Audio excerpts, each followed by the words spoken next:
This is an installation and setup guide for Visual Studio Code for the Mac operating system.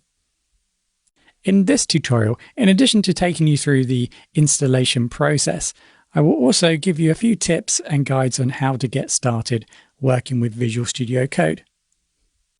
The installation process on macOS is a straightforward process. Let's type in Visual.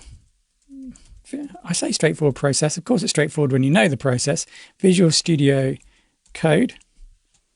Okay, so I've typed in Visual Studio Code into Windows, and you can see that we're going to be navigating to code.visualstudio.com. Now you can click on the download option here if it's available. If not, don't worry. So this takes me to this page right here. So you can see that there are lots of different versions of Visual Studio Code for multiple operating systems. So let's go ahead and download this for Mac OS. So I'm going to click on the Mac option here. That should start downloading. It is quite a large program, so depending on your internet speed, it might take a couple of seconds. Well, once Visual Studio Code has downloaded, what you're going to find is it will start from the download. So you can see that we've downloaded an app essentially here, .app. So if I double click on that, you can see that Visual Studio Code will open. So that's not necessarily something we want to have set up on our computer, that we have to go to the download folder and actually start the application in that way. So let's just go through the process of placing this application in the application folder. So I'm going to close Visual Studio Code. Now, apologies, you can't see this, but up the top here, just make sure you're on the desktop. I'm going to select Go from the list, and then I'm going to select Applications here. So what we want to do is we want to take our download and we want to place it within this folder here. So what we need to do here, just navigate over to Downloads if it's available. I'm going to just drag that across to Applications. Now, I already have that in my folder, so I'm asked if I want to replace it. So go ahead, and if there is an option, we want to obviously copy that across to the folder.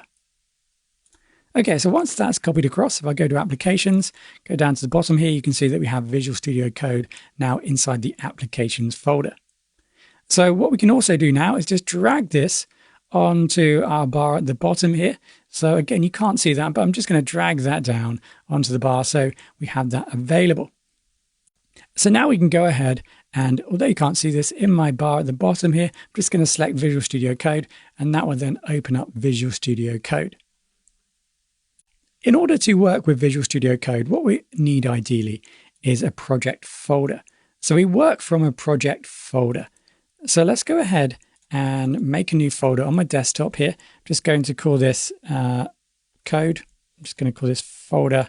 Let's call it project actually. So I'm going to call the folder project. It looks like I already have a folder called project. So let's call this project 1. Okay, so this is my project folder. All the code associated to the program that I'm developing will be inside of this folder. Here in Visual Studio Code, the first step upon opening Visual Studio Code typically is that we open the folder that we want to work within, the project that we want to work with. So we have a few options here on the left-hand side, but typically in the middle with the Get Starting tab here, we have the Open. So I'll go ahead and select Open, go to Desktop, go to Project 1 and press Open. So that's the project folder here on the left-hand side. You can see we've got a few different tabs here, Search, the top one being Explorer. So we can have all the files open related to our project as we develop. And in addition to that, we can go ahead and create files. So let's just create a new file, example.py. So Python files have the extension .py. So here's a Python file. Now what you'll find is that the new folder we created earlier now has the file we just created. So you can see how that relates now to our project. So if you have lost this Explorer, remember it's a tab here that we can select. So just make sure that you've selected the Explorer tab. Now you notice that we are using tabs. So we can go ahead and close tabs if we want to, and then we can open these files. These files will open in tabs up the top here. Now what we can also do is split this screen. So maybe later on you want to work with two files, so you can go ahead and utilize this option here to split the screen even further. That can be a handy tool to have when you're working with two files. Now, one of the most common mistakes I find that new developers fall into is they forget to save their file when they run their code and therefore receive certain errors. So in Visual Studio Code, notice that when we don't save a file, let me just turn off autosave. If we don't save a file, you can see the dot appears here, indicating the fact we haven't saved a file up the top here.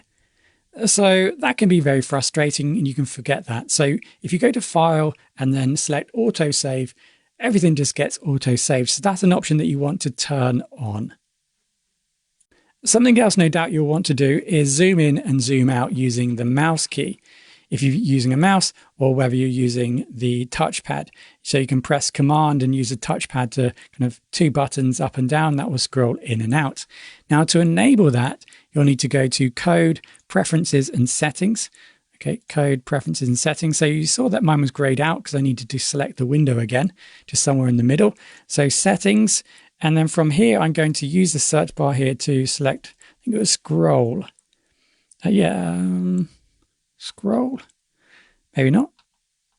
Just double check here. Zoom, I think I need. There we go, Zoom.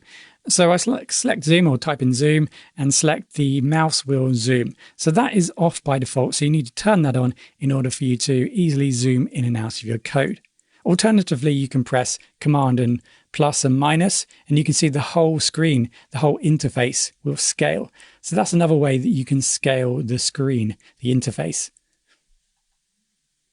So last of all, you'll want to utilize the terminal, or we're going to be utilizing the terminal quite often.